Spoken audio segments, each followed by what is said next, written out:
अब प्रश्न ये है कि सर क्या इस प्रकार के कानूनों के बनने से भारत में बेरोजगारी भी बढ़ सकती है? मेरा जवाब है बिल्कुल बढ़ेगी, लेकिन सिर्फ अंधभक्तों में या जो पूरी तरह से ऑनलाइन जुआरी हो चुके हैं उनमें, या वो लोग जो इस प्रकार के फैंटेसी ऐपों का प्रचार कर रहे हैं जैसे कि ये तथाकथित सेलिब्रिटियां। इनके सोर्स ऑफ इनकम में सिर्फ इतना फर्क पड़ेगा कि अब यह गैम्बलिंग ऐप को प्रमोट करने वाले पैसे को नहीं ले पाएंगे, लेकिन समाज को गलत दिशा में ले जाने के लिए इनके पास बहुत सारे विकल्प हैं।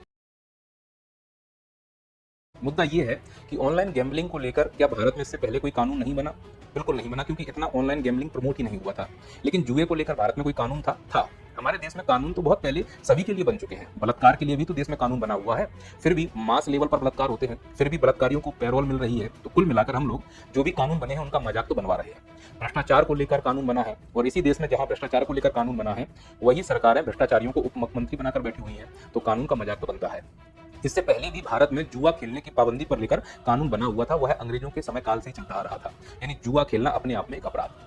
फिर ऐसा क्या हुआ कि जुआ खिलाने वाले, ऑनलाइन गैम्बलिंग कराने वाले इतने सारे एप्लीकेशन एक साथ आ गए। सीधी सी बात है कि इन एप्लीकेशन को इन नियम कानूनों से एक नए शब्द का सहारा देकर बाहर रखा गया, और वह शब्द था फैंटेसी ऐप। इन सब के आगे फैंटेसी ऐप लगा दिया गया। इसका मतलब होता है स्किल आधारित। हकीकत यह है कि जो इनका कंट्रोल है वो एक मोनोपोली अधिकार के रूप में होता है। इनका जो डैशबोर्ड है वो एक व्यक्ति या किसी एक संस्था के अधीन होता है, वो जैसे चाहे इसको मैनिपुलेट कर सकता है, और यह पूरा मैनिपुलेशन का खेल है जिसे हम सट्टा कहते हैं। एक्चुअली जो फैंटेसी जिसमें स्किल शब्द आया है वो स्किल शब्द शेयर मार्केट से उठाया गया था। शेयर मार्केट वास्तव में स्किल आधारित बाजार है, ये ऐप स्किल आधारित बाजार नहीं होते हैं। ये किसी एक के द्वारा कंट्रोल किए जाते हैं, जबकि share market, stock market, crypto market ये अंतरराष्ट्रीय स्तर पर ब्लॉकचेन सिस्टम से कंट्रोल होते हैं, किसी एक के कंट्रोल में नहीं होते। इसीलिए शेयर मार्केट को जुआ कहना पूरी तरह से गलत है। एक्चुअली ये वास्तव में जुए थे जिनके लिए सरकार ने हाल ही में कानून बनाया है। कानून लाया गया मतलब कानून बन ही जाएगा। अब लोकसभा में पारित हो गया है, राज्यसभा में थोड़ा बहुत ड्रामा होगा, और जैसे ही राष्ट्रपति इस पर साइन कर देंगे तो यह बिल कानून हो ही जाएगा। इसीलिए मैं इसको कानून बोल रहा हूँ। मोदी सरकार पर पूरा भरोसा है कि पारित तो हो ही जाएगा, और होना भी चाहिए। जब यह कानून पारित होगा तो क्या यह सभी प्रकार के ऑनलाइन गेमिंग को इम्पैक्ट करेगा? जवाब है नहीं। जिसमें फैंटेसी ऐप है बस उन्हीं को टारगेट करेगा। एक्चुअली 4 कैटेगरीज रखी गई हैं, लेकिन उसमें सिर्फ एक कैटेगरी को टारगेट किया गया है, और वो एक कैटेगरी ही पर्याप्त है। 20,000 करोड़ रुपए हर साल सरकार को नुकसान होगा जिस कैटेगरी को ये बंद करने वाले हैं। इस कानून में जो बनेगा उसमें 4 कैटेगरी कौन कौन सी हैं? एक कैटेगरी है ऑनलाइन मनी गेम्स की, दूसरी कैटेगरी है सोशल गेम्स की, तीसरी कैटेगरी है एजुकेशनल गेम्स की, और चौथी कैटेगरी है ई स्पोर्ट्स की। ये जो ऑनलाइन मनी गेम्स है जैसे ड्रीम 11, MPL, जूपी, अब ड्रीम 11 के बारे में जो बंद करने का प्रोसेस चल रहा है, मेरे को ये समझ में नहीं आ रहा है कि जिस ड्रीम 11 को तुम बंद करने के लिए कानून लेकर आ रहे हो, उसी ड्रीम 11 के द्वारा इंडिया को प्रमोट किया जा रहा है। स्पॉन्सर्स है वो इंडिया टीम की, तो इंडिया टीम को स्पॉन्सर करने के लिए इस सट्टेबाज को किसने अनुमति दी है? बड़ा प्रश्न तो ये होना चाहिए ना। इससे स्पष्ट समझ में आ रहा है कि यह कानून किसी विशेष उद्देश्य से लाया जा रहा है। इनका ये उद्देश्य नहीं है कि सट्टेबाजी को बंद करना है। कान के नीचे, नाक के नीचे सट्टेबाजों के द्वारा टीम इंडिया को प्रमोट करवाया जा रहा है, और उन्हीं सट्टेबाजों को तुम बंद करने की बात कर रहे हो। अब प्रश्न ये है कि सर क्या इस प्रकार के कानूनों के बनने से भारत में बेरोजगारी भी बढ़ सकती है? मेरा जवाब है बिल्कुल बढ़ेगी, लेकिन सिर्फ अंधभक्तों में, या जो पूरी तरह से ऑनलाइन जुआरी हो चुके हैं उनमें, या वो लोग जो इस प्रकार के फैंटेसी ऐपों का प्रचार कर रहे हैं जैसे कि ये तथाकथित सेलिब्रिटियां।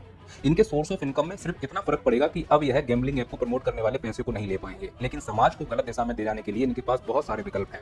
अगर ये सट्टा प्रमोट नहीं कर पाएंगे तो शराब को प्रमोट करेंगे, पान मसाला प्रमोट करेंगे। इनके पास कई सारे रास्ते हैं। तो ये जो सेलिब्रिटियां हैं या फिर तथाकथित छपरी लोग हैं, अगर यह प्रमोट नहीं कर पाएंगे तो सांप का जहर बेचकर अपना जीवन यापन कर लेंगे। समस्या तो उनके साथ है जो इस गैम्बलिंग ऐप की लत से बीमार हैं। उसके लिए सरकार क्या कर रही है? माननीय प्रधानमंत्री नरेंद्र मोदी जी ने 15 अगस्त लाल किले की प्राचीर से उन्होंने कहा था कि हम 1 लाख करोड़ रुपए का इन्वेस्ट करेंगे और लोगों को रोजगार देंगे, वो भी प्राइवेट क्षेत्र में। तो निश्चित तौर पर वहां उनको रोजगार मिलेगा, पर उसके लिए स्किल होना चाहिए। पूरा जीवन रील खिसका के निकल गया, गैम्बलिंग ऐप करते हुए निकल गया, स्किल है ही नहीं, तो ना उन्हें रोजगार मिलेगा, ना प्रधानमंत्री जी को खर्च करना पड़ेगा। इसीलिए बोलने में कुछ नहीं जा रहा है, तो वो हुआ है। लेकिन जिस प्रकार से दुनिया बदल रही है वह देखने की जरूरत है कि भविष्य रोबोट्स का है, भविष्य ऑनलाइन गेमिंग का है। तो याद रखना है, जो खबर आई है वो ये कहते हैं गेम तो खेलो, लेकिन पैसा लगाकर गेम मत खेलो। यानी जिस ऑनलाइन गेम में पैसा लगाया जाता है या पैसे का लेन देन होता है, केवल उसी के लिए कानून है। भविष्य जो है वो वीडियो गेम का है। सरकार चाह रही है कि आप वीडियो गेम खेलें। सरकार चाह रही है कि जिस तरफ दुनिया जा रही है आप भी जाएं। और यकीन मानो कि दुनिया में जो ओलंपिक्स होते हैं, अब वो ओलंपिक्स रोबोट्स के लिए भी हो रहे हैं। अब इस प्रकार का जो ओलंपिक है वो ऐसे ऑनलाइन वीडियो गेमिंग के लिए भी होगा। लोग इसके लिए पागल हो रहे हैं। जैसे क्रिकेट मैच देखने के लिए लोगों की भीड़ इकट्ठी होती है, ऐसे ही ऑनलाइन वीडियो गेमिंग के लिए भी भीड़ इकट्ठी हो रही है। दुनिया के कई देश इसमें बहुत अच्छा कर रहे हैं। हमारे देश के कई युवा ऐसे भी हैं जो ये काम कर रहे हैं। कई सारे यूट्यूबर हैं जो वीडियो गेम ऑनलाइन खेलते हैं, खेलना सिखाते हैं, और सरकार इसको प्रमोट भी कर रही है। नरेंद्र मोदी जी कई ऐसे यूट्यूबर से मिले हैं जो ऑनलाइन वीडियो गेमिंग को प्रमोट करते हैं। तो अगर देखा जाए कि भविष्य किसका है, तो भविष्य टेक्नोलॉजी का है। भारत कहीं इसमें पीछे ना रह जाए, इसीलिए भारत भी ऑनलाइन वीडियो गेमिंग को प्रमोट कर रहा है। लेकिन यह वीडियो गेमिंग कहीं गैम्बलिंग में ना बदल जाए, इसीलिए भारत सरकार इस प्रकार के कानूनों को लेकर आ रही है, जिसका मैं पूरी तरह से समर्थन भी करता हूं। तो करना भी चाहिए सभी लोगों को।